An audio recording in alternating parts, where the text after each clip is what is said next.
Karibuni tena katika familia yetu ya maarifa ya neno, ili tuweze tukatafakari kwa pamoja. Na tafakari yetu ya leo inazungumzia habari za msalaba wa Bwana wetu Yesu Kristo, na ujumbe huu unasema fahari ya msalaba wa Bwana wetu Yesu Kristo. Fahari ya msalaba wa Bwana wetu Yesu Kristo.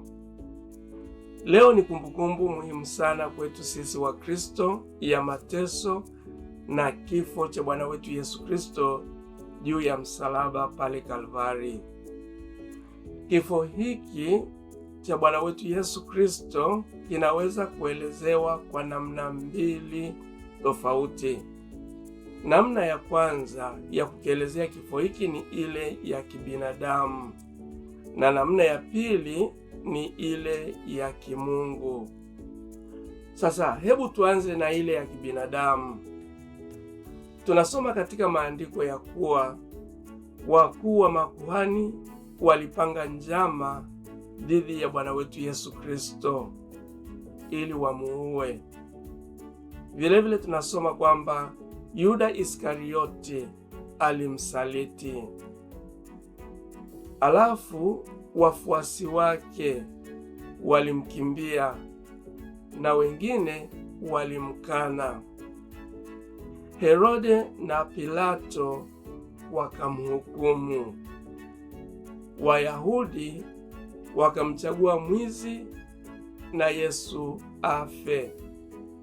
Wakachagua mwizi ambaye aliitwa Yesu Baraba aachiliwe, na Yesu aitwaye Kristo afe.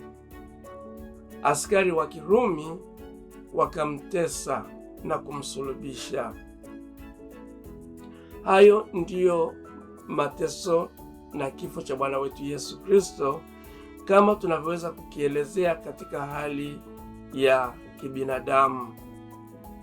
Mwandishi wa Matendo ya Mitume, yani Mtakatifu Luka, anaandika hivi: watu wabaya walimuua. Na hii tunaisoma katika Matendo sura ya 2 mstari wa 23. Tukiachana na mtazamo wa kibinadamu, tutazame mateso na kifo cha Bwana wetu Yesu Kristo kwa upande wa kimungu. Hapa tunaona kifo cha Yesu kilifanikishwa na Utatu Mtakatifu.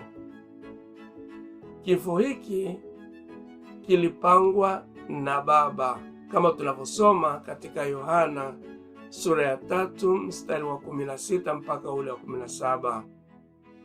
Kama tunavyosema, Mungu aliupenda ulimwengu hata akamtoa mwanaye wa pekee ili afe kwa ajili ya dhambi zetu, aweze kutukomboa. Sasa pili, Yesu mwenyewe alikiendea kifo kwa upendo mwingi, au tunaweza tukasema Yesu mwenyewe aliyaendea mateso na kifo kwa upendo mwingi. Na tatu, kifo hiki cha Bwana wetu Yesu Kristo kilikamilishwa kwa njia ya Roho Mtakatifu. Ndio maana tukasema tunaweza tukakitazama au tukatazama mateso na kifo cha Bwana wetu Yesu Kristo katika hali ya kimungu, kwamba kilifanikishwa na Utatu Mtakatifu. Kilipangwa na Mungu Baba, Yesu alikiendea, na kilifanikishwa na Roho Mtakatifu. Mwandishi Luka anaandika hivi: mtu huyu alipotolewa kwa shauri la Mungu lililokusudiwa na kwa kujua kwake tangu zamani. Matendo sura ya 2 mstari wa 23. Maana yake ni kwamba Mungu Baba, au ni kwa kusudi la Mungu Baba kwamba Yesu afe, na Yesu alijua hilo tangu zamani. Kwa maana hiyo, kwa mtazamo wa kimungu tunaweza kuona ya kuwa Yesu alikufa msalabani ili aturudishe katika muunganiko na Mungu.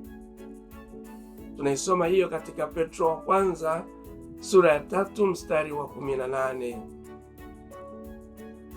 Kabla ya Yesu kufa msalabani, tulikuwa tumetengwa na Mungu, kama tunavyoona katika Waefeso sura ya 2 mstari wa 13. Paulo anatukumbusha umuhimu wa kifo cha Yesu kuwa ni ukamilisho wa sadaka ya upatanisho na Mungu.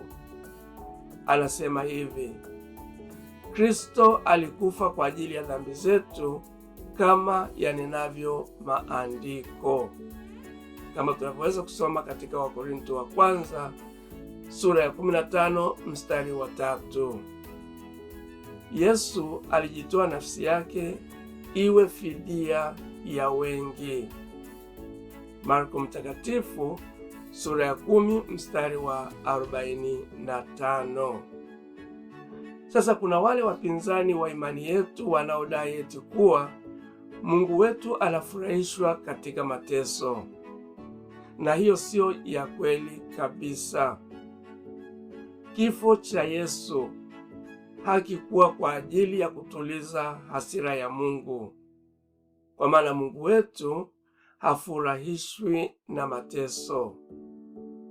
Kifo cha Yesu ni sadaka ya Mungu mwenyewe kwa ajili ya dhambi zetu. Lakini sisi yatupasha kuona fahari juu ya msalaba wa Bwana wetu Yesu Kristo, ambaye ndani yake mna wokovu, uzima na ufufuko wetu. Wagalatia sura ya 6 mstari wa 14. Kumbe leo ni siku ya fahari sana kwetu, kwa sababu tunaiona fahari katika msalaba wa Bwana wetu Yesu Kristo. Ndio maana hata mtunzi mmoja wa nyimbo za dini alisema, maana sisi tunapashwa kuona fahari katika msalaba wa Yesu Kristo. Tumsifu Yesu Kristo.